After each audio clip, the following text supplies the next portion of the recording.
If you open your Bibles and pull out your message notes, we're in this series that I've been calling Unshakable, Thriving in the Tests of Life, and we've been looking at the life of Daniel. Now, we're going to pick up where we ended out last time, that Daniel has outlasted a couple of different kings, and actually he's now an old man. As we start chapter 6, Daniel is about 82 years old. We've looked at many of the tests that he went through as a teenager, and he passed all those tests, and he kept getting promoted. And then in the 20s and 30s, he had some other tests that he went through, and he passed those tests, and he keeps getting promoted. And then later on in his years of the 50s and the 40s, 50s, 60s, he has some more tests. And now we come to his later years, and even as an old man, and he's not through. He's going to do his greatest work at 85 years of age.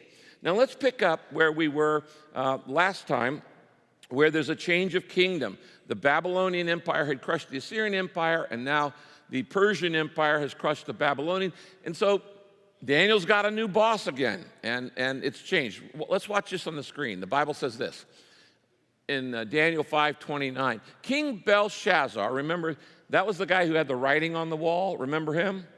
Okay, King Belshazzar, he was the grandson of Nebuchadnezzar. He was the emperor of Babylon. He promoted Daniel to be the third highest ruler in his kingdom. Now, that's the shortest promotion on record because it says, but that very night, King Belshazzar was killed by Darius the Mede, who took over the kingdom at the age of 62. So now the Medes and the Persians have come over, and they've taken over. This is modern-day Iraq, and it's taken over by modern-day Iran. The Persians have taken over the Babylonians. And so there's a new king, there's a new empire. And usually when you have a new administration, you clean house. And everybody who was serving the previous guy, they're all gone. But Daniel is such a man of character that they keep him in the new kingdom. And Darius the Mede, who has sacked Babylon and has become now the new king, says, I'm keeping that guy. I'm keeping that guy. In fact, he puts him as one of the three governors over all of the empire that they're now running. Now, why did this guy, Daniel, just keep getting promoted over and over and over? We see this all through his life. I don't really have time to cover this, but it's in the text, so I'm going to give you the fill-ins. So write this, and then we're going to get to the real message here. If you are interested in being promoted at work, you need to study this text because there are three reasons Daniel kept getting promoted at work. Number one, his professional competence made him stand out. His professional competence made him stand out. He was a gifted leader, and he never stopped learning. And there's a lot to say about that, but I'm not going to say about it. Number two, his personal character made him stand out. He was not just gifted in abilities, he was a good guy. And the Bible tells us that he was honest, and he was reliable, and he was hardworking, and he was incorruptible, and they couldn't find anything to attack in his character. And then the third reason that he stood out was because of his public commitment to God. And this is the secret sauce in Daniel's life. He's very open and very public about his faith and his commitment to God. And everybody knew where Daniel stood. He prayed in public. He prayed over his meals. He prayed at home in public. And the Bible tells us in Daniel chapter 6, verse 5, that his co-workers concluded, our only chance of finding any grounds to get rid of Daniel will be to find something to accuse in his religious practices. They couldn't find anything wrong with this guy. Now, here's the scene. New emperor Darius. He appoints three guys to be the governors over the empire. One of them's Daniel. And under that, he appoints 120 administrators over provinces. These guys did not like Daniel. We don't know why, but maybe it was because of his faith. Maybe he was Jewish. Some of you have faced that kind of persecution or at least prejudice at work. That there are people at work who scheme against you. They want your office. They want you canned. They want you sacked. They want you out of there, maybe just because of what you believe. And so these administrators, they're actually called satraps in that period. These satraps set a trap to get Daniel. And they're saying, okay, we don't want this guy being our boss. We don't want this guy being our supervisor. He's just too good, and we're jealous of him. He's not even from our area. He's Jewish. And so they're trying to trap him, and they said the only way we're going to be able to trap him is going to be something to do with his religion. And in Daniel chapter 6, verse 6 to 9, here's the plan they come up with. So the officials who wanted Daniel removed from office, they go to the king. Now, the king likes Daniel because he's appointed him. Went to the king and said, King Darius, live forever. You know, they're schmoozing this guy. Live forever. Now, we've convened everybody, and we all agree that for the next 30 days, everybody should pray to you. Now, this is appealing to the king's ego. They're going, we got this idea. Why are they making this law up? Because they know the one guy who won't obey it will be Daniel. And so they think, well, now we've got a trap. And so they say to the king, everybody's gonna worship you for 30 days, this new king. The guy's, hey, sounds like a good idea. You are the man, you are the man. And so then it goes on and it says, and we think that you should issue an edict saying that anybody who disobeys your order by praying to anyone else besides you will be tossed into the pit where your lions are kept. Have you ever heard of Daniel in the lion's den? That's this story, okay? And so it said, anybody who doesn't pray to the emperor, we're gonna make this rule, they're gonna be thrown into the lions, they'll be eaten to death. And he said, let's put this decree in writing so it can't be altered or repealed according to the laws of the Medes and the Persians. So that's exactly what King Darius did. Now, what's going on here? The Medes and the Persians had a rule that if you made a law, it could never be rescinded. It could never be repealed. It could never be revoked. Even if the king made it, the king could not revoke it. So they're going, okay, here's how we're going to get rid of this Daniel guy. We don't like this guy. He's too good. He makes us look bad. And so what we're going to do is we'll get a rule that we know he won't keep because of his faith. And we'll get it in writing so then even the king can't revoke it because the king actually likes Daniel. And so that's exactly what they did. What are these guys doing? They're so desperate to get rid of Daniel that they pass a national law just for one guy's benefit, their benefit, for one guy's hurt. Now, how does Daniel respond to this rule? He hears about the rule, and he's got a lot of options. I wrote down some of the options he could have done. When he hears, okay, for the next 30 days, you can't pray to anybody.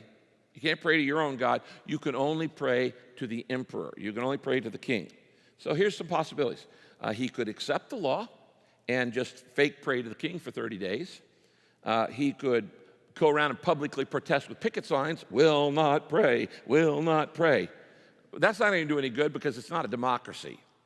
In our country, you can change the laws, but this is a law that's now been passed. You can't change it. So all the protest isn't going to work. He could appeal privately to the king. Remember, the king liked him so much, he put him over 1/3 of the kingdom, and he said he did such a good job, he said, I'm going to put him over the entire kingdom. And that's when the people got jealous. They're going to put Daniel over the whole kingdom? No, we got to get him out of there.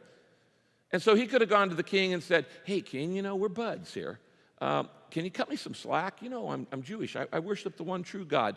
But he doesn't do that. How about this? He could just keep praying to his God, to the real God, but just do it in secret. And some of you think, well, why not? That's okay. If you're in a place and all of a sudden it's illegal to pray, you can just still pray in secret. And yes, Daniel could have done that, but his enemies would have still won.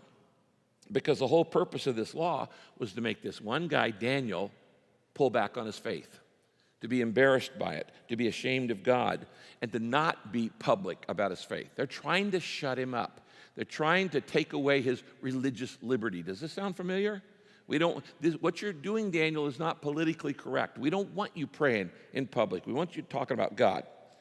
Or he could just keep on praying like he'd always done all his life in public and not caring what anybody else thought, which is exactly what happens. Notice in Daniel, here on the screen, Daniel chapter 6, verse 10 and 11 says this. When Daniel learned that the new law had been signed, he went home and knelt down to pray, as usual. So it's his custom. He does it. It's not what he normally does. He goes home, he kneels down, he prays in his upstairs room with the windows wide open toward Jerusalem. So anybody can see him praying. He's not doing this in secret. And he prayed 3 times a day, just as he had always done his entire life, thanking and praising God. So he's not going to back down on what he does.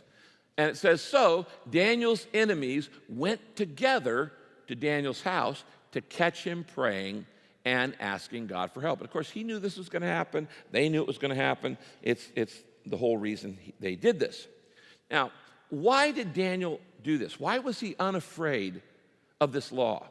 He goes, what I know I'm about to do, I'm going to be penalized for it. In fact, I could lose my life. I'm going to be thrown into a pit with a bunch of lions. This is capital punishment for what I'm doing, praying in public. I know some Christians who won't even pray in a restaurant because they're embarrassed that somebody might see them bow their head. And you know, they're what I call secret agent Christians.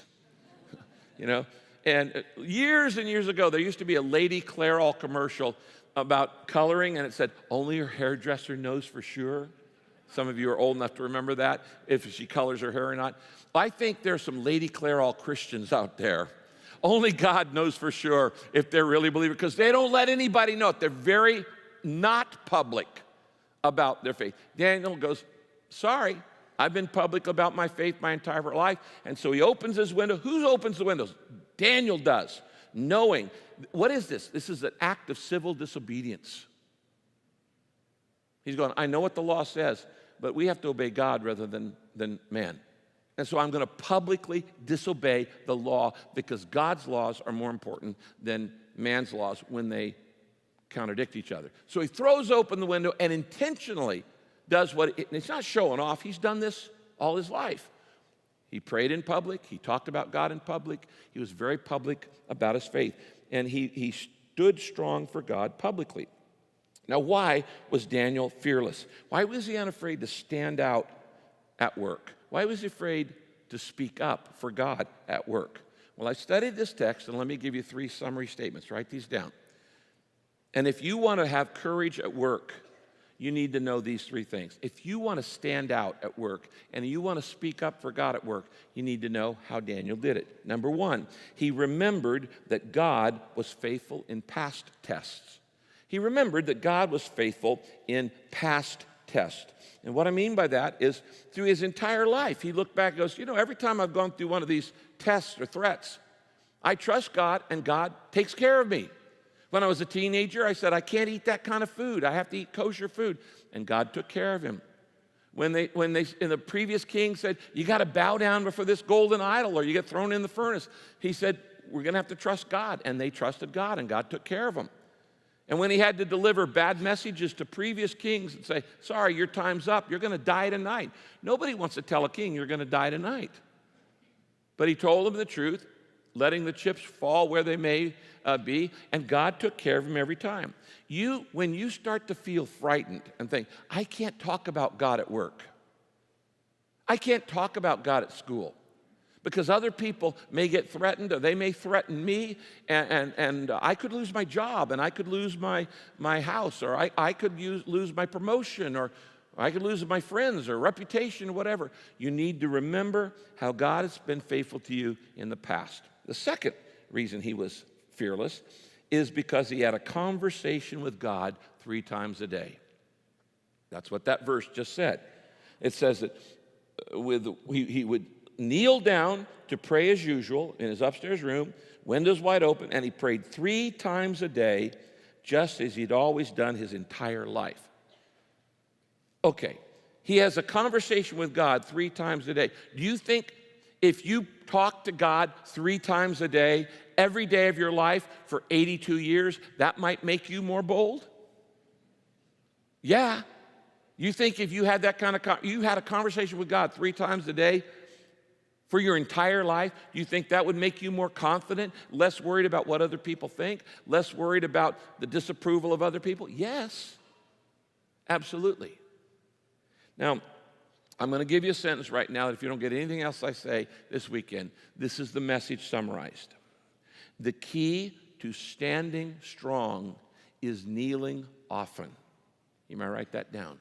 The key to standing strong is to kneel often. The more you pray, the more confidence you're going to have. As a woman, as a man, at work, at school, when you are called to do the right thing, and you go, everybody's against it, but it's the right thing to do. The more you kneel, the more you'll stand strong. Daniel had a conversation with God 3 times a day. That gave him his strength. And then there was a third reason why Daniel wasn't worried about this. He'd been through all these tests. He was talking to God every day. And the third reason is he knew that the rewards were greater than the risks. The rewards of doing the right thing were greater than the risks. Now, was it risky for him to disobey the law? Of course. Was there a punishment? Yes. Was he actually thrown in the pit? Yes. God could have kept him out of the pit of lions, but he allowed him to go and then shut the lion's mouth, which was the bigger miracle. Now listen, there's some problems you would like God to keep you out of, but God's going to let you go into those problems, and then he's going to solve them in a miraculous way, and there's more glory for him in that. He's not going to keep you out of every problem. He's going to put you sometimes in the pit. Some of you are in the pit right now. Some of you could put names on your lions. The people who are trying to devour you, the people trying to eat you up, the people who are trying to, ruin your life. They don't like you for whatever reason. You're in the pit, or you're facing a bunch of hungry lions who want to, eat your lunch. And God often will not keep you away from him. He'll let you go in the pit, and then he'll do the miracle of shutting the mouths of the lions, which is an even bigger miracle. But there were rewards to doing the right thing, but there were also risks. But Daniel knows the rewards are greater than any risks. Now, most people I know deal with fear their entire lives. You have secret fears you don't want anybody else to know about. There's certain things that make your heart palpitate, that make you go into sweat, that you go into a panic. How do you deal and defeat a controlling fear in your life? Here's the key. Anytime you want to defeat a controlling fear in your life, Daniel has this fear, hey, I could be eaten by lions, but he obviously isn't worried about it. What you do is you minimize the potential problems or the potential negatives in this risk, and you maximize the positive benefits of it, of doing the right thing, even when you're scared to death. Let me say that again. One of the ways you deal with fear in life is when you're afraid to do something, and you start to think, but this could happen, and this could happen, and this could happen, and this could happen, and what if, and what if, and what if. That's the potential negatives.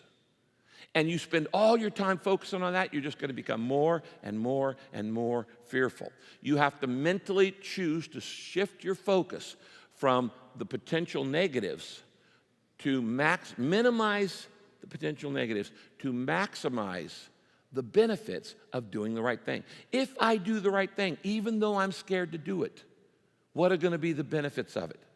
And when you focus on that, it dramatically lowers your fear. Now, for that reason, what I want to do this weekend is talk to you about 6 benefits. You may have never thought of these. 6 benefits that happen in your life every time you stand strong for God in the face of opposition, at work, at school, or anywhere else. 6 things that happen to your life for good when you do the right thing instead of giving in to your fears. All right, let's look at these.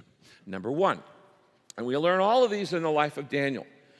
The first benefit is this. Every time I do the right thing, I stand for God, I stand for truth, I stand for morality and ethics and good things. Everything, standing for God is a victory over fear. Standing for God is a victory over fear, and that is one of the biggest controlling factors in your life. If you can get victory over fear, you're going to be fearless. You're going to be Amazing. You can do things that other people will never be able to do because most people are in a prison of self-imposed fear. And they think, I can't do this because of this, and this, and this, and this. What is fear? Fear is false evidence appearing real, F-E-A-R. It's not real. It's fearful. In fact, the fear is always bigger than the reality. A lot of times you're afraid of, what's in that closet, and you open the closet, it's not a boogeyman, it's a teddy bear. The fear is always worse than reality because the reality doesn't last a long time, but the fear can keep going on and on and on if you allow it to keep coming into your life. And you keep thinking about it, and you can make yourself miserable. And if you have an event that's out there in the future and you're afraid, I'm going to be so nervous at that event, and then you spend a year getting nervous about it. And you ruin an entire year when that event would only be maybe 10 minutes, 15 minutes. Now, there's a lot I could say about this, but let me just give you a few pointers. Write these down. Number one, fear is just a feeling, and it cannot last. Fear is just a feeling, and it cannot last. By their very nature, every feeling is temporary. Every emotion is temporary. No emotion can last, whether it's good or bad. Does happiness last? No. See, when you are having a particular feeling, you think, I'm going to feel this way the rest of my life. But you're not. You're not going to feel that way the rest of your life because no feeling can last forever. They're just temporary. They run out of steam. So if you're depressed and you feel depressed, you think, I'm going to be depressed the rest of your life. No, you're not. No, you're not. You're projecting in the future. You're taking a temporary feeling and projecting it as a permanent lifestyle. I'll always be depressed. No, you won't. If you feel guilty, no, you won't. If you have grief, I'm always going to be in grief. No, you won't. Every emotion is temporary, whether it's anger or whether it's joy, good or bad, happiness, sadness. And you say, I'm frustrated. I'll be frustrated the rest of my life. No, you won't. You just need to remember that you should not ever let your emotions control your decisions or control your commitments. And if you know the right thing to do at work, and you know to say the right thing at work, you say, well, I feel this way right now. The person who says, I just go by my feelings, is manipulated by their moods.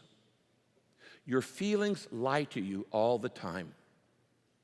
They are F-E-A-R, false evidence appearing real. And it feels real, but it's not real. It doesn't matter how you feel, only Jesus is real. And so the first thing I would say is if you want to stand for God, but you're afraid to take a stand for God at work, it's because you're listening to your feelings, and no feeling, fear is just a feeling, can't last forever. Here's the second thing. Fear is uncomfortable, but it won't kill me. Now, when you're afraid, you think it's going to kill you because your palms get sweaty and your heart starts pumping extra and you get a little shortness of breath and you feel a tightness in your chest and you feel like your world is spinning out of control and you start to panic and it feels like you're going to die, but you're not going to die. People don't die out of fear. It's uncomfortable to do something that's fearful, but it's not going to kill you. And once you've done it, the fear subsides. Here's another truth. Fear grows when I give in to it, but it lessens when I move against it. Fear grows when I give in to it, but it lessens when I move against it. If you keep giving into fear, like, I know I should make amends with that person, but I'm afraid to. I know I should ask forgiveness, but I'm afraid to. I know I should offer forgiveness, but I'm afraid to. I know I should do this. I know I should talk to that person about the Lord, but I'm afraid to. Every time you give in that fear, the fear gets bigger and bigger and bigger and bigger and bigger, and pretty soon it dominates your life. It keeps pushing you further and further back till you're cornered in a corner and you can't do anything with your life. Now, how do you get rid of that fear? You move against it. Fear does not respond to logic because it's illogical. It's false evidence appearing real. Fear does not respond to logic. The only way you get rid of fear is this: do the thing you fear the most. And when you do it, it starts to subside. You have to step into the Jordan River before the waters part, and then the waters part. God doesn't say, stand on the edge and keep saying, I'm afraid, I'm afraid, I'm afraid, I'm afraid. God, part the waters, then I'll walk through. God says, no, you first. That's called faith. That's called faith. Will you trust me? I've told you this many times, that over 36 years at Saddleback, every single major decision in the history of this church, from when it was just Kay and me in an apartment, every single major decision, I was scared to death to do. But I did it anyway. Why? Because I'm not going to let fear dominate my life. Because I believe that we are to build our lives on great promises, principles, and great purposes, but not on great panic. And so you just do the thing you're afraid, and you know what? The fear goes away. You move against your fear. You do the thing you fear the most. What is it that you're most afraid of? Well, I'm afraid to talk to people about my faith. Why? Well, what will they think of me? I might lose my job. Are you kidding? Are the rewards worth the risks? You gotta think this one through. Anytime you let fear dominate your life gets smaller and smaller and smaller. But every time you stand firm, stand strong for God, and you move against your fear, the fears just kind of subside. They move away. So every time you stand for God, when it's unpopular or when you don't know what the result's going to be, you're going to have a victory over fear. You're going to become a more confident woman. You're going to become a more confident man. And the only way you're going to become more confident, is by moving against your fears. That's a benefit every time you stand for God. Number 2, by the way, you might want to pray like the first Christians.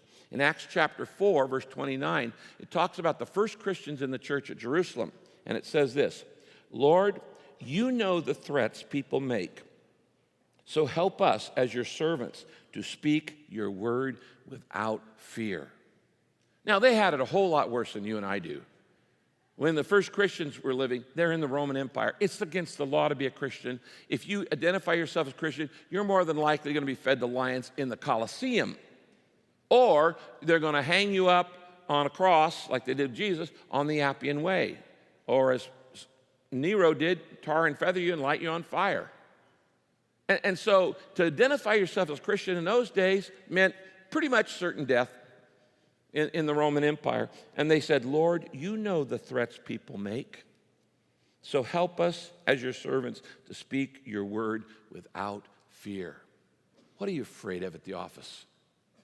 I know some people who, I got a letter recently where a person wrote me and said, Pastor, I'm sorry to admit this. I'm embarrassed to admit it. But I've never told anybody where I work that I'm a Christian, that I'm a follower of Jesus. And I've worked there for a long time. And worse than that, I've never, ever invited anybody to church with me. And this person said, and I have this strange conflict of emotions where I feel bad and I feel ashamed that I know I should be sharing the good news, but then I feel nervous and afraid. But then when I come home and I haven't done it, I feel bad about me. And I don't like me. And they're saying, but the truth is, I don't see any benefit to it. I could lose my job. I might be ostracized. People might look at me funny. They might gossip about me. And it's all based on fear. Lord, you know the threats people make. Help us as your servants to speak your word without fear. Number 2, here's the second benefit.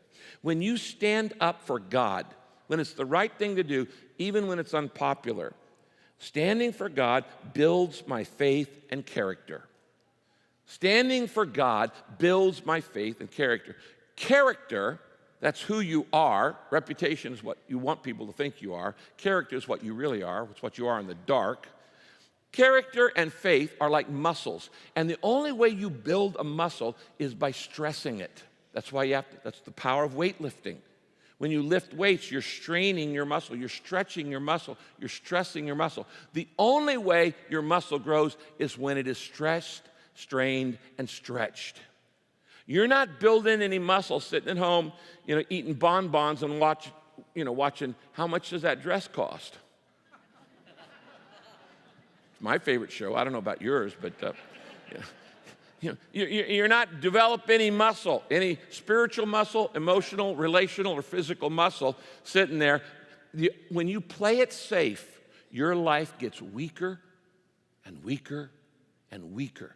You get punier and punier in your emotions, in your relationships, in your faith, in your character.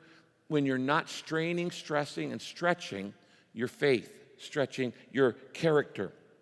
So when you make a stand for God, go, I'm scared to death to do this. You know what it's called when you're scared to death to do something and you do it anyway? That's called courage. If you're not afraid, you're not courageous. Only people who are afraid are courageous. If you're not afraid, you're not courageous. You don't need any courage. Courage is not the absence of fear. Courage is doing the right thing in spite of your fear. That's what makes a courageous woman. That's what makes a courageous man. You do the thing you fear in spite of the fear. And that's called courage. And when you stand for God, it builds your faith and your character and their courage. 2 Timothy 1:8. You must never be ashamed to tell others about our Lord. With the strength that God gives you, that's your character, okay? That's your faith. With the strength God gives you, be ready to suffer, if necessary, to share the good news. Question, what are you willing to do in order to be true to your faith? Are you willing to be put down? Are you willing to have somebody look at you funny? Are you willing to be gossiped about? What are you willing? How much character do you really have? The fact is, we have a lot of cowardly Christians. We have a lot of wimpy Christians who, they can't even handle anybody possibly looking at them sideways. What are you willing to do? Many times throughout history, Christians went before lions or went to the cross or were martyred. This year, did you know this year millions of Christians were martyred around the world? It's so common, it's not even in the news all the time, but they're martyred for their faith. It still happens. Yes, millions of people in all kinds of different countries are martyred for their faith. It builds your character. Number 3, the third benefit of when you stand strong for God is it gives God a chance to do a miracle. It gives God a chance to do a miracle. I know a lot of Christians who've never seen ever in their life a legitimate miracle. And the reason why is because they have played it safe their entire life. They've never taken any risks. They've never done anything that had slightly any bit of unsafety to it. And don't be afraid to go out on a limb. That's where the fruit is. Don't be afraid to rock the boat if Jesus Christ is your captain. If you play this safe, you don't dive in the deep end. You spend your entire life at Baby Beach, playing around in the shallows, kicking around the sand in the shallows, and you never dive into the deep end. You're not going to need any miracles. If you don't tackle any big problem in your life, you don't know that God can solve them if you've never even admitted you had a problem. God shows up when you reach the end of your rope. If you never do anything that can't be explained away by your own power, then you've never really trusted God. Most people go through life defining their life by what they think they can do. You are capable of so much more. Really. If there's anything I can do as your friend, your pastor who loves you, your coach, is to help you see that you are capable of so much more than you realize. It's just your fears are holding you back. When you step out in faith, you got to get out of the boat to walk on water. When you step out on faith, it gives God a chance to do a miracle. I have had so many miracles in my life because I'm constantly painting myself into a corner and saying, God, how are we going to get out of this one? I often put myself in a situation, literally, where I'm forced to trust God. Where I go, there's no way this is going to happen. I'm so far out here on a limb. I'm so far out here on a limb in physically, emotionally, financially, that this is bound to fail unless God bails us out. And when you trust God like that, the miracles start happening in your life. Daniel had miracles because he wasn't afraid to take risks, like, let's throw open the windows and I'm just go ahead and pray in public in front of everybody, in spite of the fact that this is now a capital offense. It's worthy of death, and the law cannot be rescinded. So we'll just throw open. Who threw open the windows? He did. He did. Now, because Daniel took this risk in faith, and he said, you know what? If I go down, I'm going to go down talking about God. He said, I'm not going to back off. I'm not going to back down. I'm not going to back away. I'm not going to backslide. I'm going to go for it. I'm going to stand up for Christ at my work. Do you do that? You stand up for Christ in the workplace, on the work site? Do you stand up for Christ on the website? You ever talk about God on the website? When you do that, it opens the door to miracles. Now, here's what happened. When Daniel was picked up and thrown into the pit of the lions because he had broken this law, the news comes back to the king, and the king is distraught. You can read this later. Because the king loved Daniel. Like I said, he'd made him the third most powerful ruler in his kingdom, and he said, I'm going to put him over the whole kingdom. And now, he says, because of my stupid ego, I signed a dumb law, and the guy I love more than anybody else in this kingdom is going to die because of my ego. I let them convince me, those lackeys, to make a law that says everybody should pray to me for 30 days. How ludicrous is that? And the Bible tells us that King Darius, when he heard that Daniel had been thrown into the lion's den, he couldn't eat or sleep or do anything else. He said he stayed up all night. He was worried. His stomach was in a knot. He said he wouldn't eat. They brought him food. He was fasting. He couldn't sleep because he was so worried for Daniel. And it said he had no entertainment, so he didn't watch any TV that night. And he's so nervous. And the next morning, he wakes up and he's going, I know Daniel trusts his God. He's not my God. He's Daniel's God. And I've seen that God do miracles for this guy.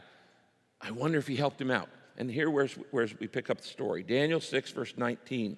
It says here, at the first light of dawn, the king got up and hurried to the pit filled with lions. And when he got there, he called to Daniel in an anguished voice. This is his friend. Daniel, servant of the living God. It's not my God, but he's your God. Servant of the living God. Has your God, whom you serve continually, been able to rescue you from the lions? This is a pretty good question, particularly for an unbeliever.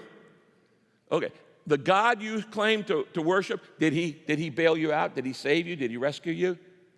And Daniel answered, oh, king, my God sent his angel, and he shut the mouths of the lions, and they have not hurt me at all, because God knew I've done nothing against him or you, O king. I haven't been disloyal to you. I've been loyal to you. And the king was overjoyed, and he gave orders to lift Daniel out of the pit. Have you ever been lifted out of a pit? God wants to do that for you this weekend. And when Daniel was lifted out, there was not a single scratch on his body because he had trusted God. Has God ever rescued you out of a pit? Maybe you've played it so safe you've never actually been put in a pit because of your faith. But if you ever get put in a pit, and you get put in a vice, you get put in a difficult situation, what do? You praise God. You thank God in advance. You just trust God. It gives God a chance to do a miracle.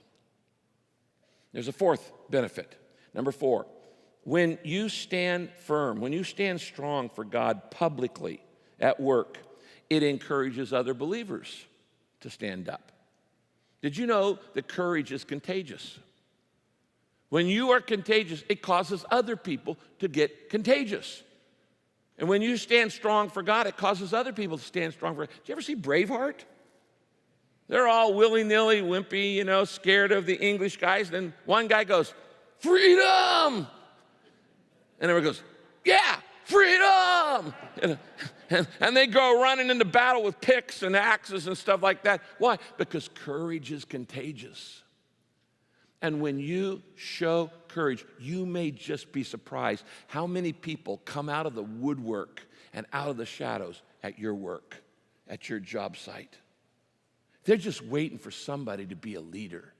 Does somebody have enough courage and character and confidence in God to go, whatever, I'm just going to say, you know what, I think this is right, and I think this is what God wants to do, and here's what we should do, and other people will follow that. Paul says in Philippians chapter 1, verse 14, because of what I've been through, and he'd been through a lot, many of the Christians here have gained confidence, and they have become more bold in telling others about Christ.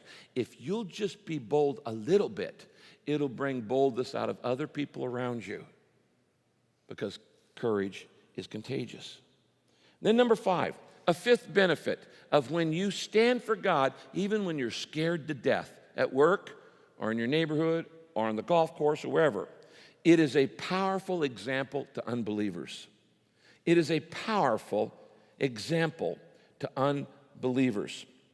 Now, let me give you 3 examples of this, a New Testament one and then a couple of Old Testament ones. But first, we see it in the life of Peter and John, followers of Jesus. And they're hauled in before the council. And the council in Jerusalem had said, we strictly warned you that you were to never mention the name of Jesus. And Peter and John go, huh? Wait a minute. This is the guy who was raised from the dead. We're not afraid of you. You can't tell us not to do that. We're going to talk about Jesus. We know he's the Son of God. We know he's the Savior of the world. We've seen him do miracles. We're not afraid of you. And verse 13, it says, when the council saw the boldness of Peter and John, their courage, they were amazed, since they knew that these were just ordinary men. But they'd been with Jesus. That's why they were courageous. You want to be courageous? You need to spend more time with Jesus. On your knees, reading the Bible, praying, talking. The more you spend time with Jesus, the less afraid you're going to be, the more confident you're going to be, the more courage you're going to have. If you are cowardly about your faith, you are not spending enough time with Jesus. He says the council saw the boldness of John and Peter and John. They're amazed. Why? Because we know these guys. They're just normal guys. They're fishermen. These are not superstars. They're not like amazing, talented geniuses with advanced degrees in all kinds of, sciences. They're just normal guys. But they're pretty bold. They're not afraid because they've been with Jesus. And when you get with Jesus, you're going to be bold. The more time you spend with him. Remember, this is why Daniel was not afraid. 3 times a day, he's having a conversation with God. Every day of his life for 82 years. Well, no wonder he's not afraid. He'd been with Jesus. Here's another example. We actually see this in King Darius' life. Do you know that the result of this story, another king becomes a believer? King Darius, a pagan king, comes to faith in God. This is the second guy where Daniel has led his boss to faith. Wouldn't it be great if you could lead your boss to faith? Wouldn't that be great if you could lead your employer, the owner of your company, the owner of your corporation to faith in Christ? What's it going to take? Boldness. That's all it takes. Boldness. And because Daniel was bold, another king, first Nebuchadnezzar, the Babylonian king, now Darius, the Medo-Persian king, he comes to Christ, or he comes to God. Here's what it says. Look up here on the screen, verse 25, Daniel 6. So then, after he saw the miracle in Daniel's life, then King Darius sent this proclamation to every nation and race and language on the earth. This, by the way, is about 538 BC. That's when this is happening. We know this because we know when the Medes and Persians took over the Babylonian Empire. He sent this decree to everybody. I decree that the God of Daniel is to be honored and worshiped in every part of my kingdom, for he is the living God. Oh, he just stepped across the line there. Okay, he's no longer a pagan. He is the living God, not some dead idol, the one who endures forever, and his kingdom will outlast all human kingdoms. And then notice what he says. He is a God who rescues and saves. That guy's just been saved. Have you been rescued and saved by God? And he says he does miracles just as he rescued Daniel from the power of the lions. So, Daniel continued to be successful during the reign of King Darius. And then in the following the reign of Cyrus the Persian. The guy just can do nothing wrong. He just keeps getting promoted and promoted and promoted. His whole life is just an incredible success story. Why? Because he passes every test with courage. And when the chips are down, he goes, let them fall. I'm going to open the windows. I'm going to stand for God. And if I go down for God, so be it. But I'm going to stand for God. And that kind of, there is almost nothing that God won't do for a person who has that kind of faith in him. Almost nothing. You would be amazed at what God would do in your life if you would just walk out in faith. If you would begin to be bold, like Daniel, and go, I'm going to stand for God. I'm going to stand up for God. I'm going to speak up for God. I'm going to stick up for God. I'm not going to worry about what other people think. I'm going to be polite, but I'm going to be courageous. And so it's a powerful example to unbelievers. Not only in your generation, but did you know that the decisions you make, if you stand for God now, it could influence your kids and your grandkids and their kids and on into future generations. In fact, it can even influence unbelievers in future generations. The story of your faith. Wouldn't that be cool? You say, well, give me an example. How about Christmas? In about a month and a half, we're going to celebrate the Christmas season. And everybody puts up these manger scenes, and at every manger scene, there's Mary and Joseph and the baby and the cows and the sheep and the shepherds and the who? Who? The wise men. Okay, let's look at that verse here on the screen. Matthew chapter 2. After Jesus was born in Bethlehem, wise men from the east. What do you mean? You know where they're coming from? The Babylonian and Persian Empire. They're coming from Iran and Iraq. That's where the wise men came from. Jesus was born in Bethlehem. Wise men from the east came to Jerusalem asking, where is the one who's been born King of the Jews? We saw his star from the east, and we have come to worship him. What gives here? Babylonians and Persians are not known for being Jews. And yet they know the prophecies about the Messiah. How in the world did the wise men show up at Christmas? Because of Daniel. Daniel is the reason the wise men showed up at Christmas. 18 generations later, his impact is still playing out in those kingdoms. This is the guy who for 85 years lives his faith in a pagan world, and you're going to have to live your faith in a pagan world. He lives his faith in a pagan world fearlessly, uncompromisingly, lovingly, and he just succeeds and succeeds, and he prays in public, and he talks about God in public, and he writes down things, and he does prophecies, and he leads two of the emperors, one Babylonian and one Persian, to Christ. And so these wise men, 18 generations later, are very familiar with Hebrew prophecies because Daniel had so impacted that kingdom. That is the power of courage.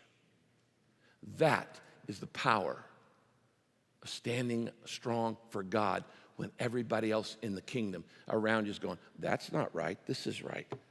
And they say what you believe is politically incorrect. And what you believe is wrong. And what you believe is out of date. Daniel didn't care. It's not important to be on the right side of history. It's important to be right.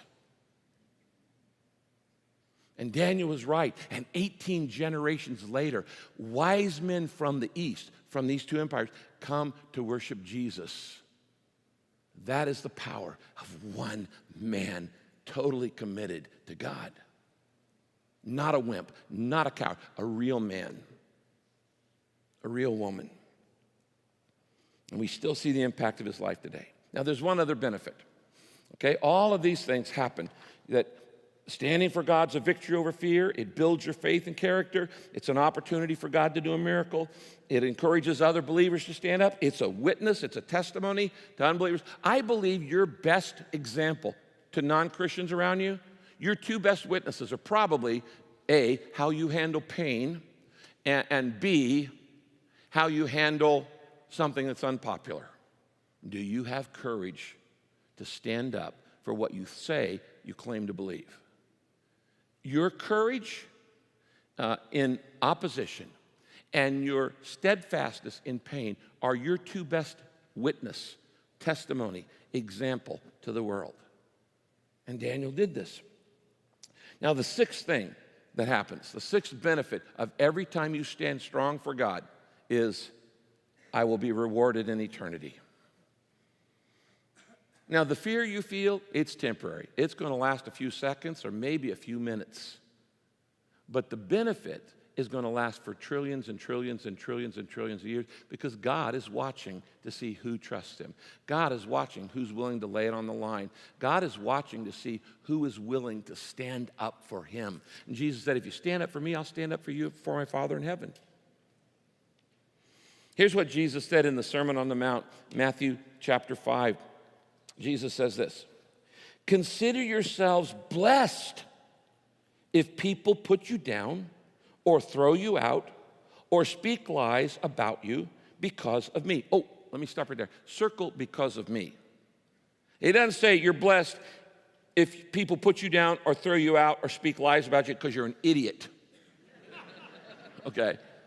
I mean, a lot of Christians are obnoxious, and then they say, well, I'm being persecuted for my faith. No, you're just being persecuted. You're obnoxious. You're not nice to people. You're mean. You're judgmental. You're self-centered. You're self-righteous. No, it says that you don't get any credit for that. But he says, if you get put down because you humbly spoke up for the truth, you humbly shared my love, you, in total compassion, shared my plan and good news for the world. He said, if you are put down, you're thrown out, you lose your job, people lie about you, the trolls attack you on the internet because of me. He says, if that happens, be happy. Why? Knowing that you will be rewarded greatly in heaven. Circle the word greatly. You will be rewarded greatly in heaven. When you get to heaven, I want you to have a lot of rewards. I want you to be rewarded greatly because you had the courage to stand up at work and say, I am a believer in Christ. I know not everybody agrees with this, but he's changed my life. And I'm so grateful. And I don't serve him out of duty. I serve him out of love. I'm just so grateful. My past has been forgiven. I got a purpose for living. Got a home in heaven. What's the big deal about that? Where else are you going to get that? When you stand up, he says, you will be rewarded greatly in heaven. And he says, by the way, when all this put downs come along, remember, you're in good company, Jesus said, because they did the same to all my witnesses before you. All those spokesmen, all those preachers, all those prophets, all those godly women and godly men in the Old Testament. He said, this is par for the course, of course. My people have always been put down by evil. Can't stand light. Darkness can't stand light. Evil can't stand goodness. But he said, don't worry about it. You're going to be rewarded in heaven. Now remember, this guy, let me wrap it up here. Daniel is 82 years old when this happens. And he's not even finished. Because he passed this test, his greatest contribution to the world happens when he's 85 years old. At 85, he is given by God the secrets of the mystery of history. And God tells Daniel, not anybody else, how the world and history are going to end. And that's the rest of the book of Daniel. We're not even going to cover all that.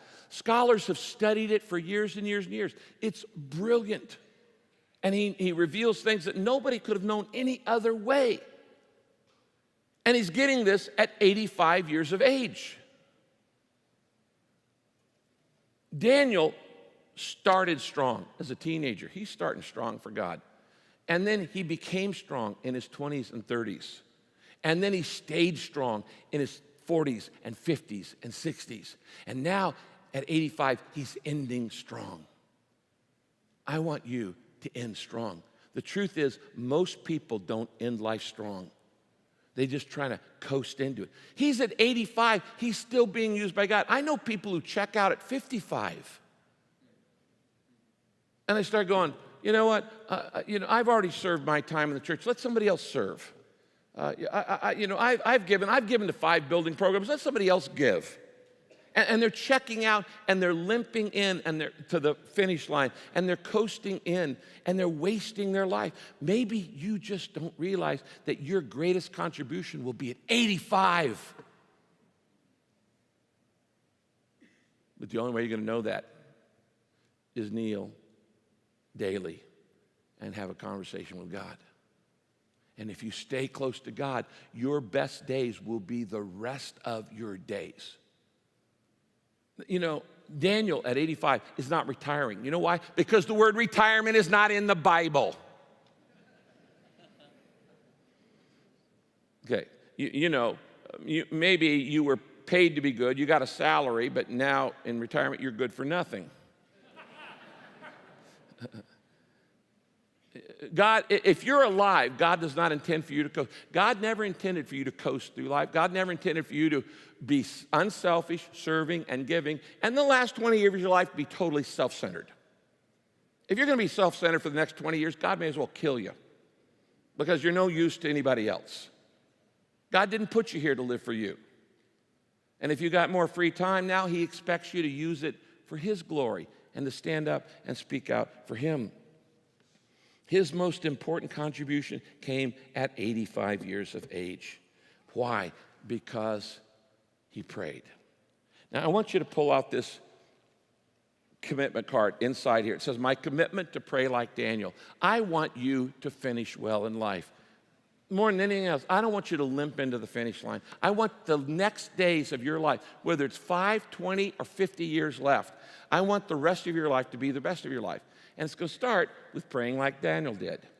Daniel prayed 3 times a day. It doesn't tell us how long. I'm going to challenge you to pray 5 minutes 3 times a day. If you'll make that commitment, I'll send you material and teach you how to do this. And our pastors, our teaching pastors, Pastor Tom, Pastor Buddy, myself, we're preparing materials to help you do this. Now, I'm not asking you to make a commitment for the next 80 years. I'm asking you to make it for 40 days. 40 days. Could you pray 3 times a day? Once in the morning, once in the afternoon, once in the evening? There are 24 hours in a day, so let's say sometime in the first 8 hours, sometime in the second 8 hours, and sometime in 38 hours. Just pick 3 5-minute periods. Now, you might want to just look across it. Say, oh, I'm going to take 1:40, 5:40, 9:40, and, whatever. So that would be your 3 times. And you set your alarm, and you wake up, and you pray for 5 minutes, and you go back to sleep. Do you think God would honor that? If you set your watch and got up and started praying for 5 minutes, and I can teach you how to pray for 5 minutes. Is it that important to your life? Do you really want to be strong? Or you want to be weak? You want to be wimpy? Do you want to be courageous or cowardly? Do you want to be character or just charisma? I want to challenge you. It says here, 3 times a day, Daniel got down on his knees. By the way, why is it good to get down on your knees? It's just a spirit of humility. And he prayed. Have you ever prayed on your knees? You might try that. Giving thanks to his God, just as he had done all his life. So for the next 40 days, I commit to pray 3 times a day for 5 minutes. Send me help to do this, and I will. And I choose these 3 daily times. I want to challenge you. Can you give 15 minutes a day to your God? Good question. If you are, sign your name, email, or phone at the bottom, and I'll send you some stuff. Now, we're not starting 40 days of prayer yet, but I'm getting these in advance so I can know who to send the material to. If you'll do that, then God will definitely bless you as you get to know him better and better and better. And so be sure, fill that out, drop it in the offering basket in just a minute. Hi, I'm Jay Cranda, the online pastor here at Saddleback Church. We're so glad you joined us to watch this message today. At Saddleback, we believe that life is better together. That's why we want you to get connected to our church family, whether in person or online. We have campuses all over Southern California and on 4 continents, all around the world, that would love to welcome you to their weekend services. You can find a campus near you at saddleback.com/locations. And if you're not able to attend a campus in person, don't worry. We have an online community designed just for you. You'll have an opportunity to connect with the messages each week and find resources to help you grow your faith. Thanks again for watching, and we look forward to welcoming you into our church family.